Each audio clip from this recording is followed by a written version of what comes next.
परब्रह्म ईश्वर ने पूरी सृष्टि की रचना केवल एक प्रहर में कर दी थी, किंतु जब उन्होंने स्त्री को बनाया तो उन्हीं परमेश्वर को पूरे 7 दिन और 7 रातें लग गईं,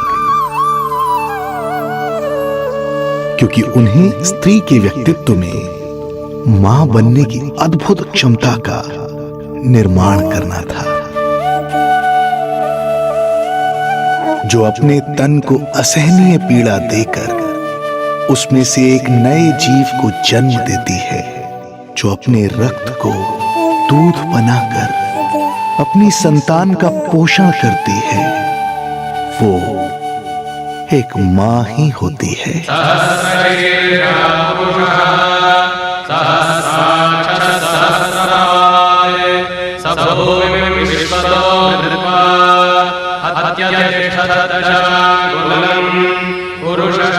स्वयं भगवान श्री विष्णु भी मां की इस ममता से दूर ना रह पाए, विवश हो गए धरती पर अवतार लेने के लिए।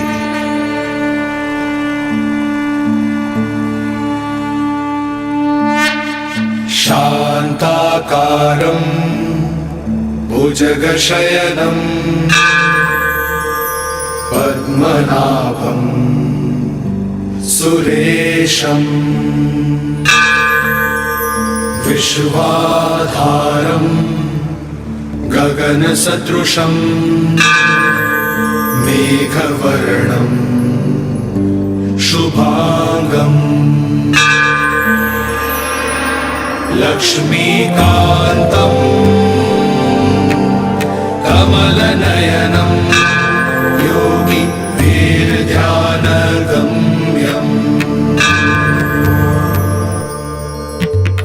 वन्दे विष्णुं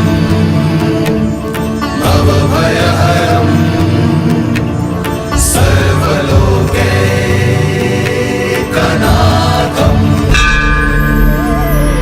वन्दे विष्णुं भवभयहरं सर्वलोकैकनाथम्।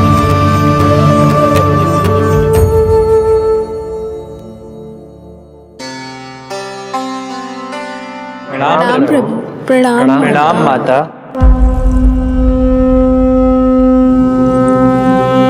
माता, प्रभु, दुष्कंस के अत्याचार दिन पर दिन बढ़ते ही जा रहे हैं। पृथ्वी की शांति नष्ट हो रही है प्रभु, और मैं देवराज इंद्र होकर भी कुछ नहीं कर पा रहा हूं।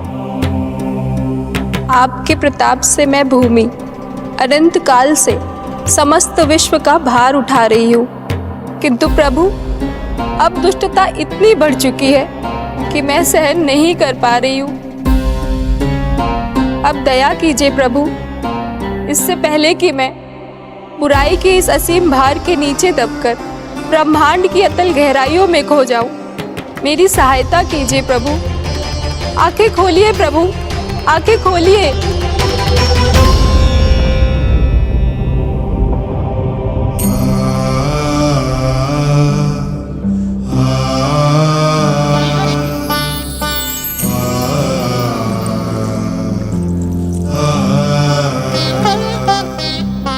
चिंता मत कीजिए, समय की पुकार को अनसुना नहीं करूंगा। मैं आप सबका कष्ट हरूंगा। मैं अवश्य अवतार लूंगा, मैं अवश्य अवतार लूंगा, मैं अवश्य अवतार लूंगा।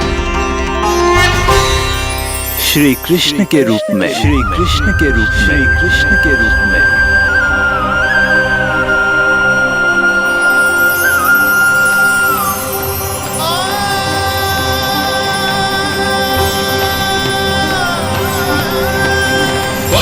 वसुदेवसुतं देवं कंसचाणूरमर्दनम्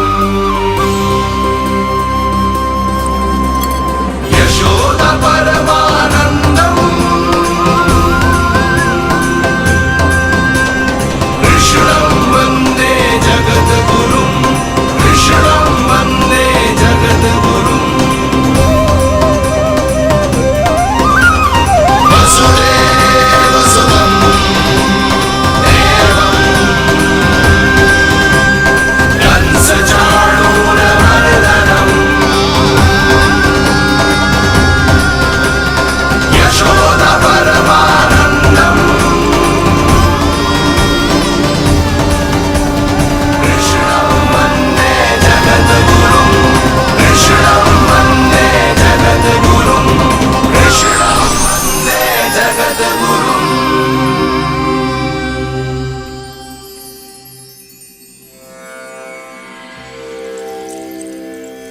कंस का वध करूंगा।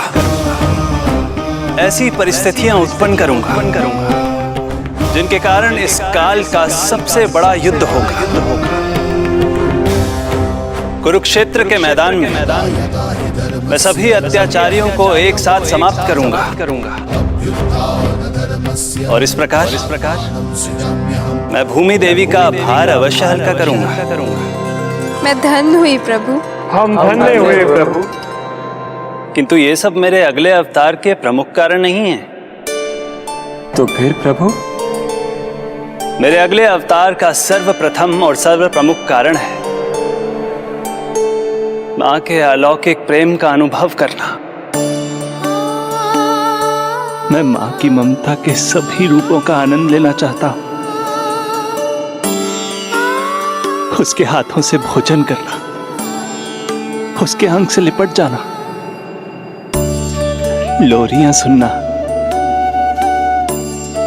संसार के सभी संकटों से सुरक्षित उसकी गोद में सोना, उसे मां मां कहकर पुकारना, सांसारिक विषयों के बारे में उससे जानना,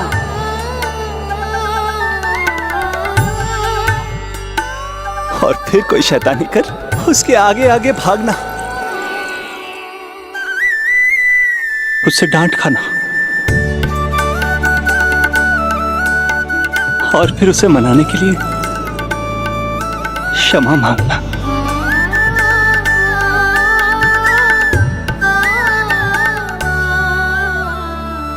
कितना आनंद आएगा जब वो मुझे दंड देने के लिए मेरे पीछे पीछे दौड़ेगी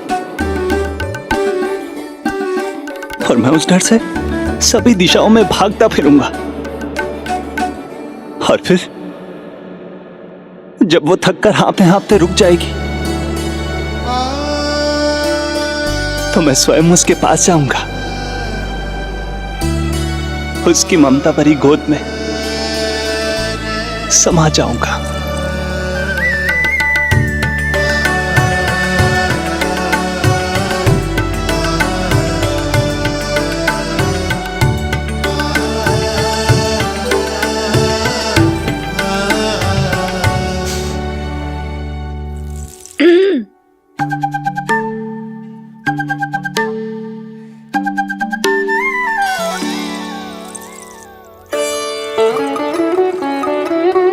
प्रभु, एक प्रश्न है। माँ और संतान के अद्भुत रिश्ते के इस आनंद को आप किसके साथ अनुभव करना चाहते हैं?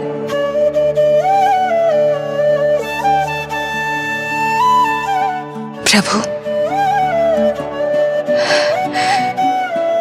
कौन है वो सौभाग्यशाली महिला जिन्हें आपने अपनी माँ के रूप में चुना है? वो महिला है यशोदा। यशोदा।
यशोदा आ जाएगो।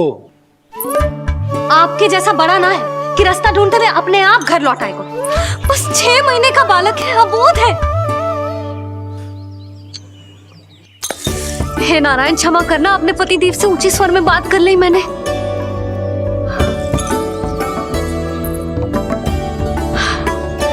किसी को भी बुद्धि ना है पूरे गोकुल में के नंद जी का बालक खो गयो है, सुबह सुबह घर से भाग गयो है। किसी को ना पड़ी है कि उसे ढूंढे लेकर आए। यही सम्मान देते हैं वे गोकुल के राजा को। हे भगवान, ना जाने मेरा बच्चा कहाँ होगो, कैसा होगो। कितना समय हो गया है, अब तक तो भूख भी लगी आई होगी उसे। आप क्यों रुक गए? आप खाओ। हाँ हाँ, आप खाओ, आनंद से खाओ। आपको तो कुछ चिंता ही ना है। माँ ही तड़पती है अपनी संतान के लिए।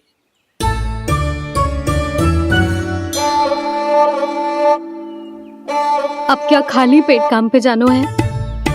क्या कहेंगे सब कि यशोदा अपने पति को भूखा रखे? ना ना, आप खाओ, खाओ ना।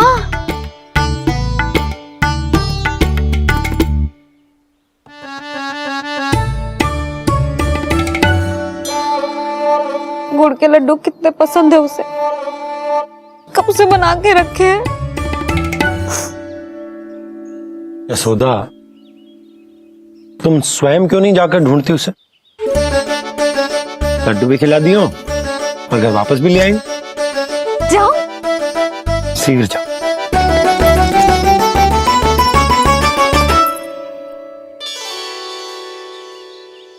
किंतु आप तो खाना खा रहे हो ना पतिदेव? वही तो, मैं खाना खा रहा हूं, परंतु वो भूखा है। तुम जाओ। वो तो भूखा है।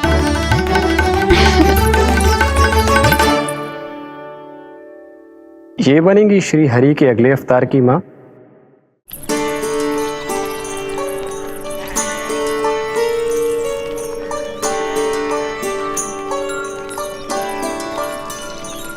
मेरे बच्चे को देखो है ना।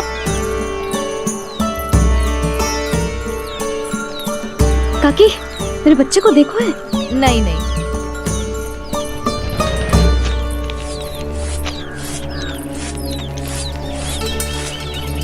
सुमति, मेरे बच्चे को देखो है क्या कहीं? नहीं तो। ना देखो। जानकी, प्रभावती, मेरे बच्चे को देखो है कहीं?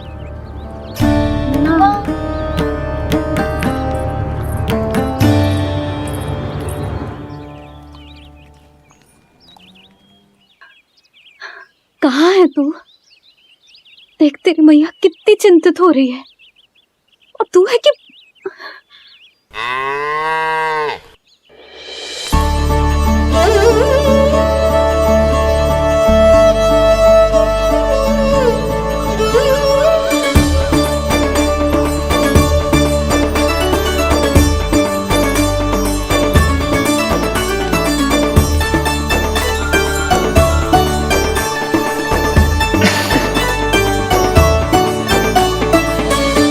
हाँ, अभी तक मैया यशोदा का लाडला यही है, 6 माह का बछड़ा। इसी पर ये अपनी सारी ममता न्योछावर करती हैं। तो फिर भागो, प्रतिदिन का काम होगा है तेरा। मैंने कही थी ना, मेरे बिना, अपनी मैया के बिना कहीं ना जानो है। ये संसार कितना भयानक है, कुछ मालूम है तुझे? दुष्ट भरे पड़े चारों ओर। वाह, दुनिया की अनोखी मैया और उसका अनोखा बालक, जो कि बालक है ही ना, गाय का बछड़ा है।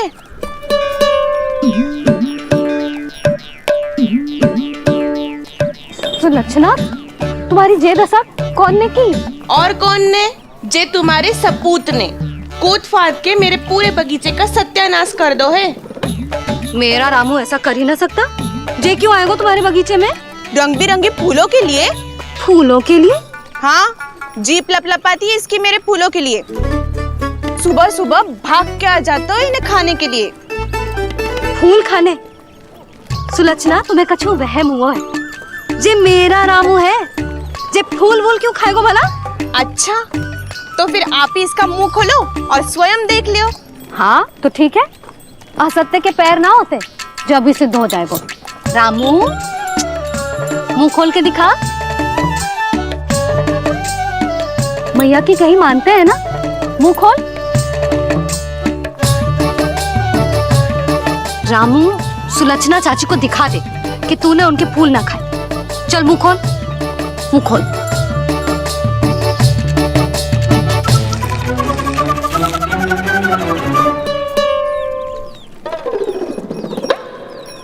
हाँ हाँ देख लो, इसने कुछ ना खाया है। हाँ हम चल रहे हैं। अरे पर मुझे भी तो देख लेने दो। सुलक्षणा, मैं नंद देव की पत्नी हूँ, तुम्हें क्या लगता है मैं असत्य बोलूंगी? ना ना जशोदा जी, लेकिन आप तो सिद्ध करने वाली थी ना। हो तो गए हो सिद्ध। चल रामू, देर हो रही। अरे अरे वैसे रामू जी बहुत बुरी बात है, नंद जी का बालक चोरी कर दो। छी, जो अपनी वस्तु ना है उसे छूते भी ना है, समझ आई? जे करूंगी सुलक्षणा के यहाँ भरी टोकरी बेसन के लड्डू भिजवा दूंगी, प्रसन्न हो जाएगी। ये तो बड़ी चतुर है प्रभु। हाँ प्रभु, और जीवट भी है इनमें। बस यही देखा आप सबने? क्या आपने एक मां की चिंता नहीं देखी? प्रत्येक मूल्य पर अपनी संतान की रक्षा करने का स्वभाव नहीं देखा? या फिर असत्य भाषण करने पर अपनी भूल सुधारने की व्यग्रता नहीं देखी?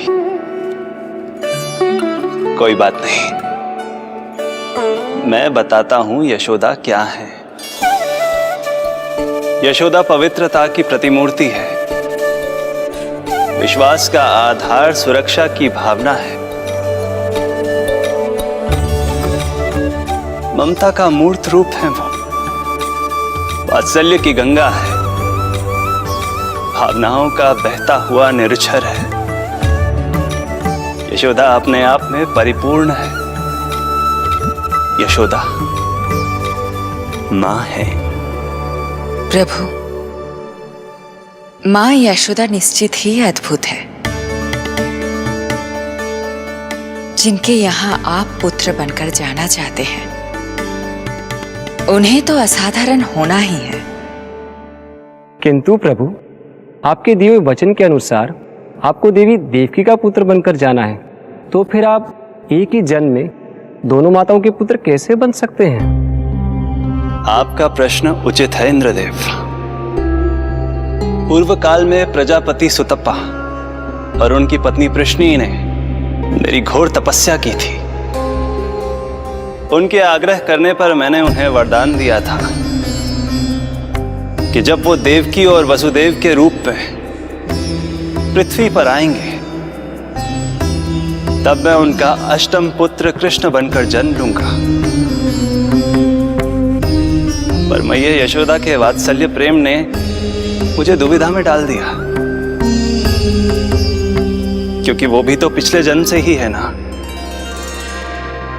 पिछले जन्म से?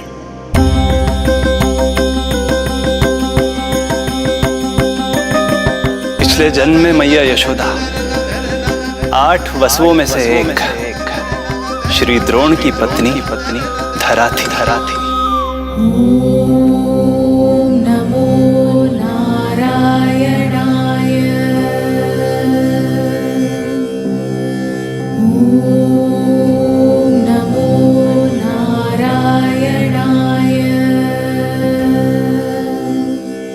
दोनों सहस्त्रों वर्षों तक निरंतर मुझे पुत्र रूप में पाने की मनोकामना के साथ घोर तपस्या करते रहे।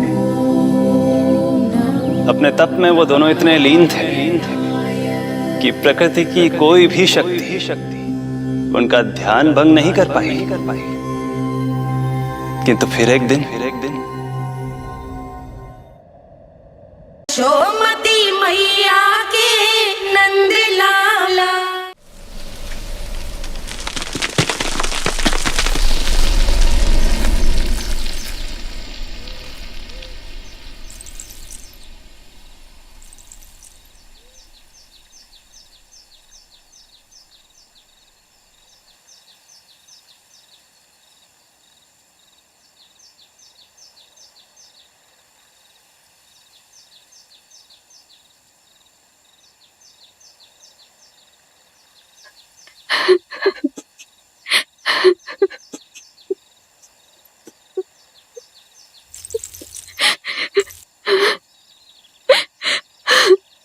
हमारे भक्ति में ऐसी क्या कमी रह गई प्रभु कि अभी तक आपके दर्शन का सौभाग्य नहीं मिला। अब तो सैकड़ों वर्ष बीत गए हैं आपका सुमिरन करते हुए।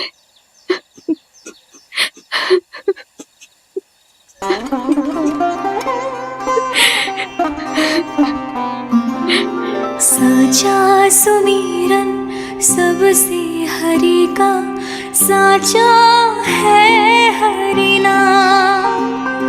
साचा सुमिरन सबसे हरि का, साचा है हरि नाम।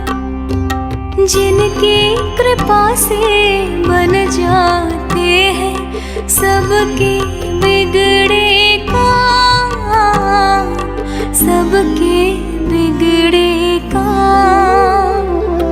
साचा सुमिरन सबसे हरि का, साचा है हरि नाम।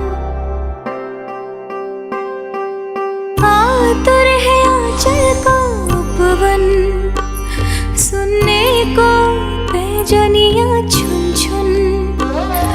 मधुर मधुर तुतलाती बोली, खेले संग संग आँख में चोली।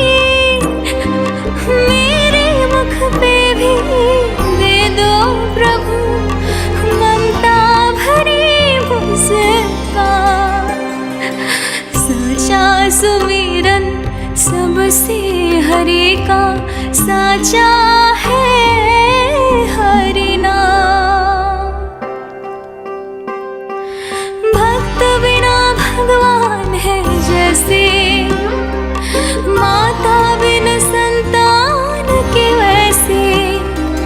हरि बिन मेरा जीवन सूना, भगवान लाज मेरी रख लो ना। भगवान लाज मेरी रख लो ना।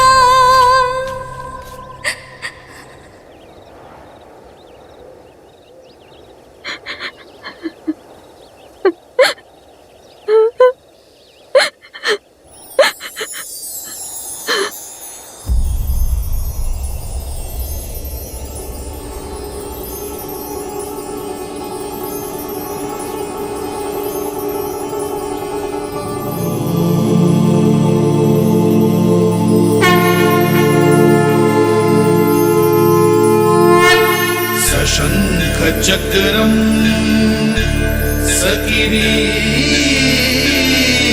कुंडलम सबीत वस्त्रम सरसीरुहे क्षणम सहार वक्षस्थलशोभितौस्तुभम् नमामि विष्णु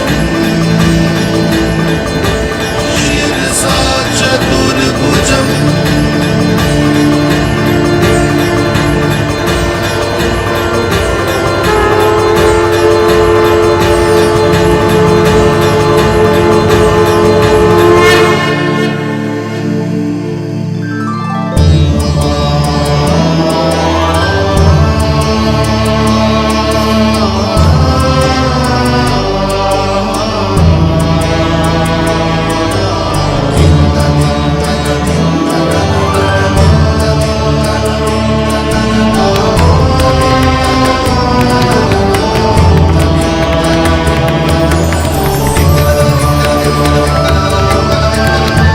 कहिए कहिए, क्या वरदान पाना चाहते हैं आप? प्रभु, हम आपकी सेवा करना चाहते हैं, परंतु भक्त की भांति नहीं, अभी तो माता पिता के समान। आपका एक पुत्र के रूप में पालन पोषण करें। आप हमें माँ पिता के भांति प्रेम दें और हम आप पर अपनी ममता न्योछावर कर सकें। बस बस इतनी ही इच्छा है प्रभु। आपकी इच्छा पूर्ण होगी।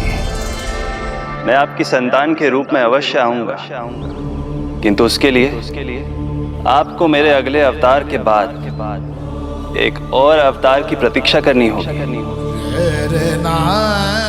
क्योंकि अगले जन्म के लिए मैं पहले ही ये वरदान माता देवकी को दे चुका हूं। प्रभु, किसी भी जन्म में आपको अपने पुत्र के रूप में पाना मेरा सौभाग्य होगा, किंतु मेरी ममता मेरे वश में नहीं है प्रभु। आप साक्षात मेरे सामने खड़े हैं, किंतु मेरे नेत्र आपके इस दिव्य चतुर्भुज रूप को नहीं देख पा रहे। इन्हें तो आप अभी से बाल रूप में दिखाई दे रहे हैं। मेरे भीतर उमड़ती ममता की ज्वार का अनुभव कीजिए प्रभु। केवल कल्पना मात्र से मेरा वक्षस्थल दूध से भराया है। ये गोद तरसने लगी है, मन अभी से लोरिया गाने लगा है। मेरे इस अनुरोध को स्वीकार कीजिए प्रभु, कृपा करें। इस माँ से और प्रतीक्षा ना करवाए प्रभु, और प्रतीक्षा ना करवाए। उस पल माता धरा की ममता भरी भक्ति और प्रेम भाव को देखकर मेरे मुख से भी वो शब्द निकल ही पड़ा जिसे एक बच्चा पहली बार बोलना सीखता है, माँ। माँ,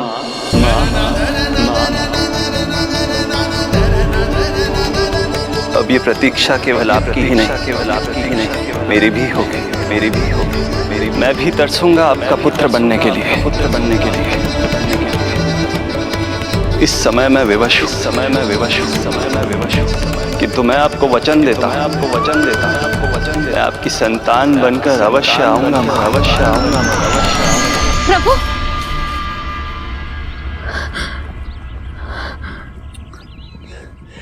धरा, भगवान ने हमारी पुकार सुन ली। वरदान तो सभी भक्तों को मिलता है, परंतु हमें तो हरि का वचन मिला है। वो आएंगे, अवश्य आएंगे। अब हमें केवल उस शुभ दिन की प्रतीक्षा करनी है। अब और प्रतीक्षा नहीं होगी मुझसे।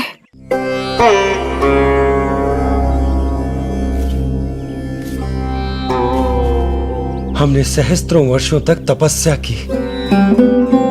ये समझ लो कि वो तपस्या अभी शेष नहीं। श्री हरि को अपने सामने देखकर मेरी व्याकुलता का बांध टूट गया है। 2 जन्म बहुत बड़ा समय होता है स्वामी। अपने पुत्र के रूप में हरि को गोद में खिलाने के लिए अब मैं और 2 जन्मों तक प्रतीक्षा नहीं कर सकती।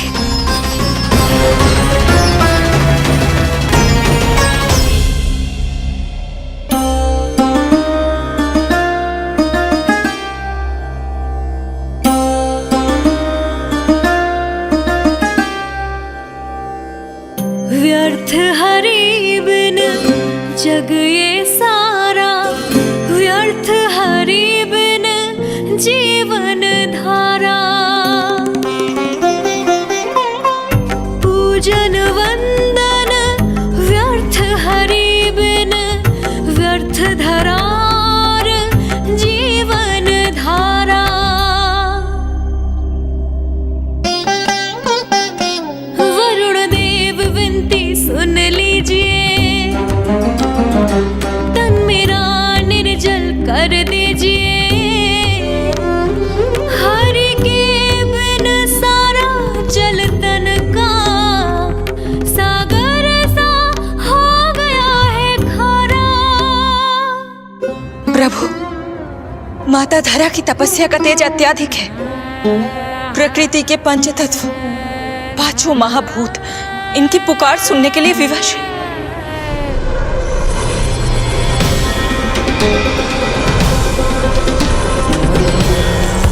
धरा, प्रिय, ये क्या कर रही हो? रुक जाओ। जठराग्नि सब दूर ये कर दो, अग्नि देव मेरे ताप को हर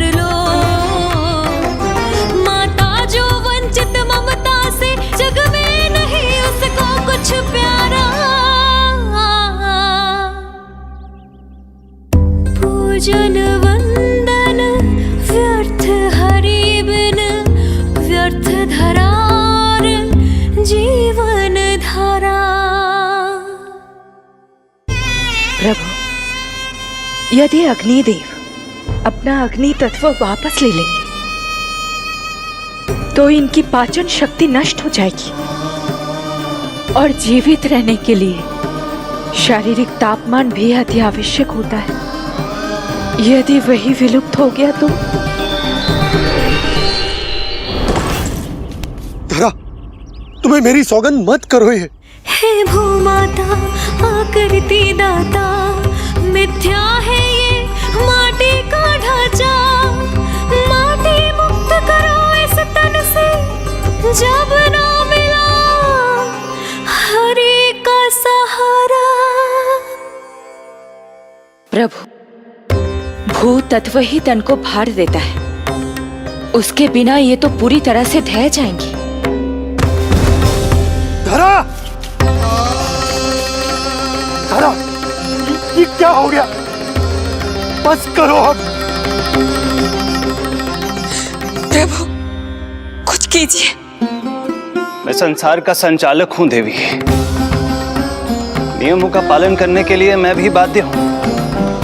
जो वचन मैं पहले ही माता देवकी को दे चुका हूं, यदि मैं चाहूं तो भी उसे तोड़ नहीं सकता।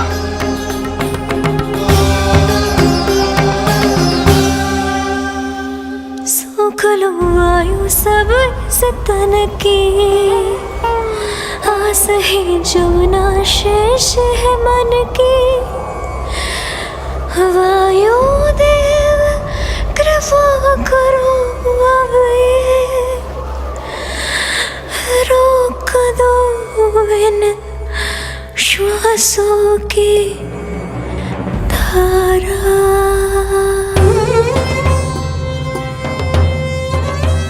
प्रभु, प्राण वायु के बिना प्राणों का बचना संभव नहीं।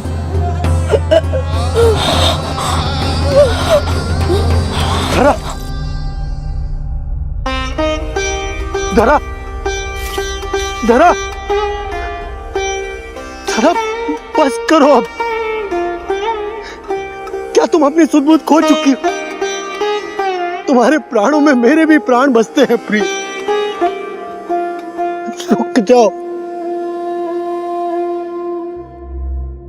हे आकाश देव, तुमको मेरा अंतिम प्रणाम।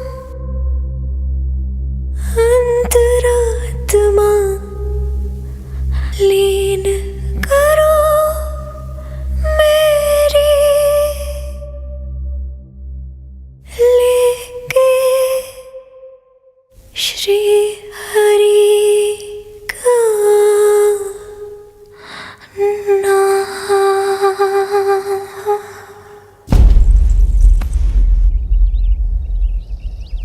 धरा, धरा, धरा, ये क्या कर लिया तुमने? धरा, कोई है, कोई है, सहायता कीजिए। धरा, जल, धरा, तुम चिंता मत करना, मैं यही हूं। मैं 2 क्षण में जल लेकर आता हूं।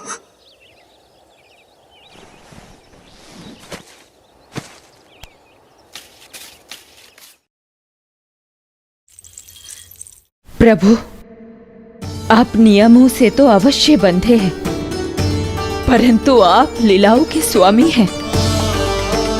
कोई तो उपाय निकालिए। आपने इन्हें मां कहकर पुकारा है। मां की प्राण रक्षा पुत्र नहीं करेगा तो और कौन करेगा?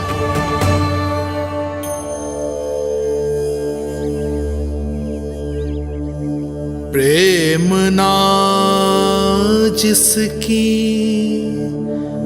सीमा कोई, ना कोई आया माँ की ममता के आगे विवश हुए भगवान,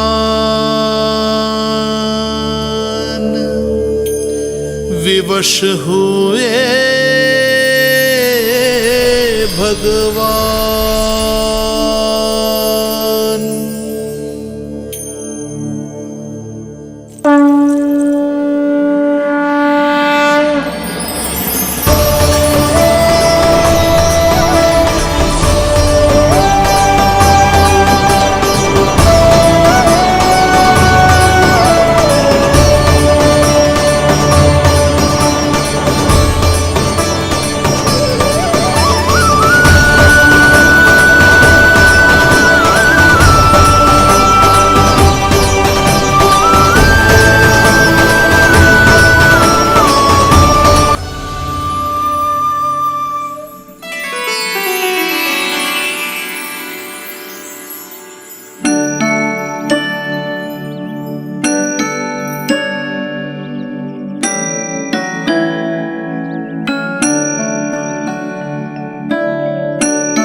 प्रभु नहीं, पुत्र कहो मां।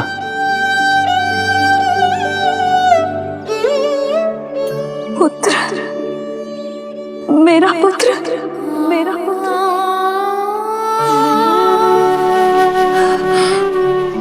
आज जैसे आपने मुझे अपनी गोद में लिटा रखा है, क्या कुछ ऐसा नहीं हो सकता कि शीघ्र ही मुझे आपको अपनी गोद में खिलाने का अवसर मिल जाए? आज तो मैं केवल मूर्छित हुई हूं, किंतु शीघ्र ही यदि मुझे आप पुत्र रूप में ना मिले तो मेरे प्राण चले जाएंगे। ऐसा ना कहो मां।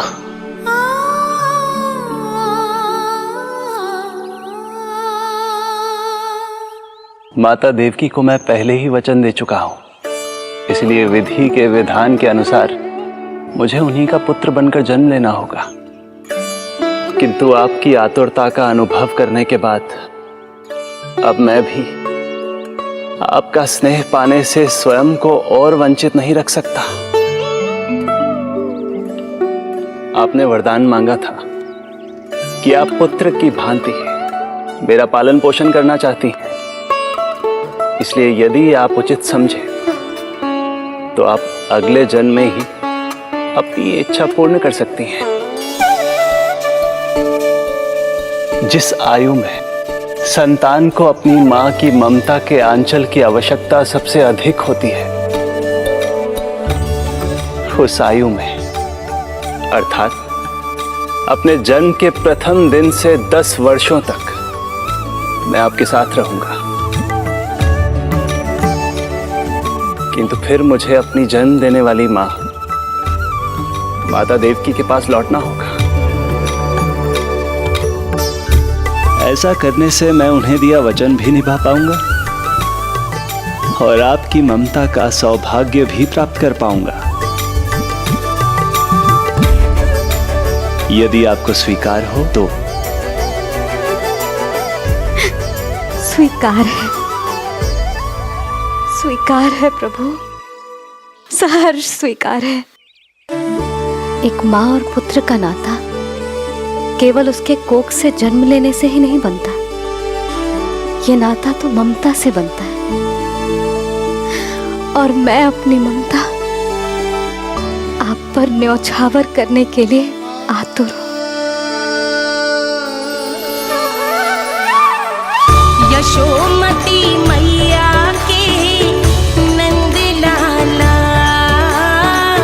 यशोमती मैया के नंद लाला, यशोमती मैया के नंद लाला, यशोमती मैया के नंद लाला। तो इस प्रकार परमपिता परमेश्वर श्री हरि विष्णु एक ही जन्म में दो माताओं का पुत्र बनने के लिए उत्साहित भी थे और भावुक भी। किंतु जगत माता श्री लक्ष्मी और अन्य सभी देवगण ये जानना चाहते थे कि श्री हरि ये अभूतपूर्व कार्य कैसे करेंगे। भगवान बोले, ये सब संभव होगा उसके कारण जो मेरे अगले जन्म की कथा का मुख्य पात्र है, कंस।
जब जीवन पर संकट हो तो अभिमान अर्थहीन होता है, जब प्राणों पर बनाए तो सम्मान स्वाभिमान सब निरर्थक होता है।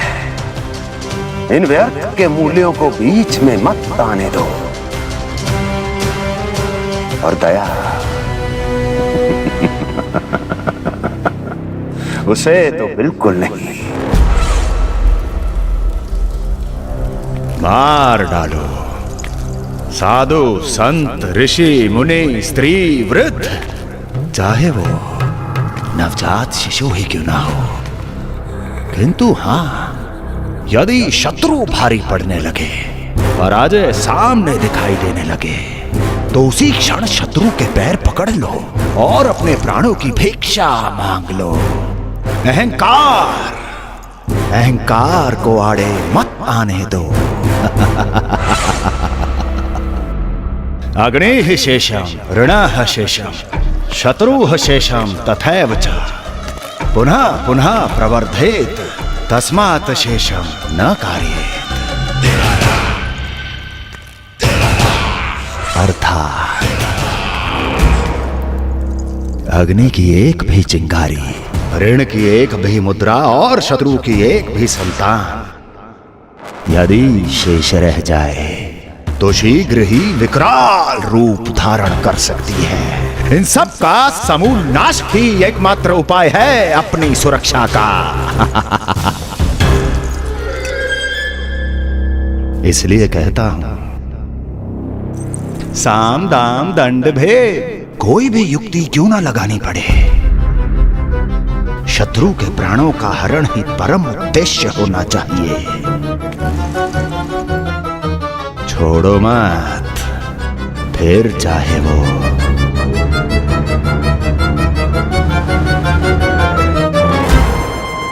विष्णु ही क्यों ना हो।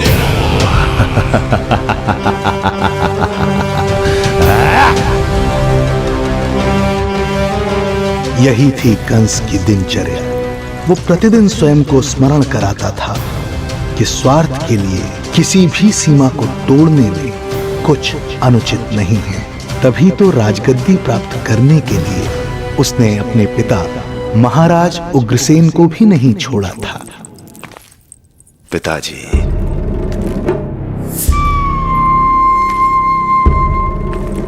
हो सके तो मुझे क्षमा कर दीजिएगा। कल्पना भी नहीं की थी कि मैं आपके साथ ऐसा व्यवहार करूंगा। आपको प्रतीत हो रहा होगा कि मैं क्रूर हूं, स्वार्थ में अंधा हो गया हूं, किंतु मैं विवश हूं।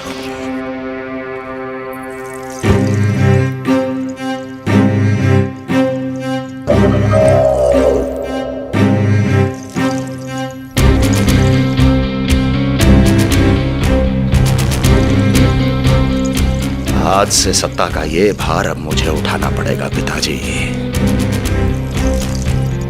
क्योंकि आप तो अत्यंत दयावान हैं।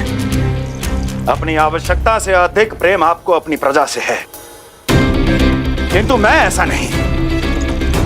मैं अपने शत्रुओं का काल हूं, तभी तो मेरे प्रति दुर्भावना रखने वाले मेरे सम्मुख आने से पहले दर दर कांपते हैं। इसलिए मथुरा का राज सिंहासन मेरे साथ अधिक सुरक्षित रहेगा, क्योंकि मैं आपसे अधिक उपयुक्त हूं पिताजी। मेरा विश्वास कीजिए। हृदय पर गोवर्धन पर्वत रखकर मुझे यह निर्णय लेना पड़ रहा है पिताजी।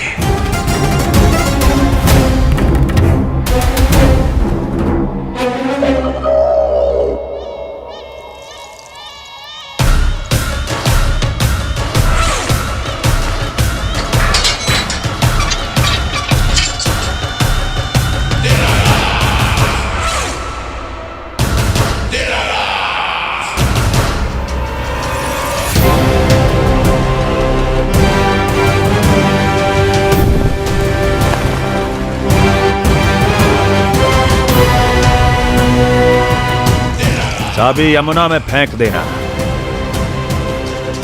कोई कितना भी क्रूर, कठोर राक्षस ही क्यों ना हो, किसी न किसी के लिए उसके हृदय में भी प्रेम उपजता ही है। कंस भी इस नियम का अपवाद नहीं था। इस संसार में एक जीवात्मा ऐसी भी थी जिसे वो स्वयं से भी अधिक स्नेह करता था, और वो थी उसकी लाडली बहन देवकी।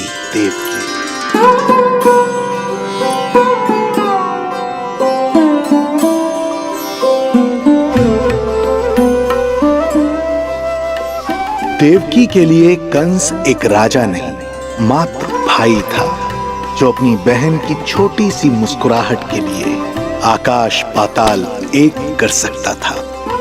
अत्यंत धूमधाम से उसने अपनी देवकी का विवाह यादवराज वसुदेव के साथ संपन्न करवाया।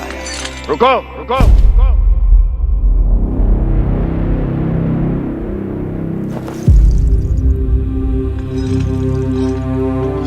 ये आप क्या कर रहे हैं? आप मथुरा नरेश हैं? नहीं कुंवर जी, आज मैं मात्र वो भाई हूं जो अपनी प्रिय बहन के साथ बस कुछ क्षण और व्यतीत करना चाहता है। कंस के हृदय में देवकी के लिए उमड़ता प्रेम का सागर तब अचानक सूख गया जब उसने ये आकाशवाणी सुनी। महापापी अत्याचारी कंस,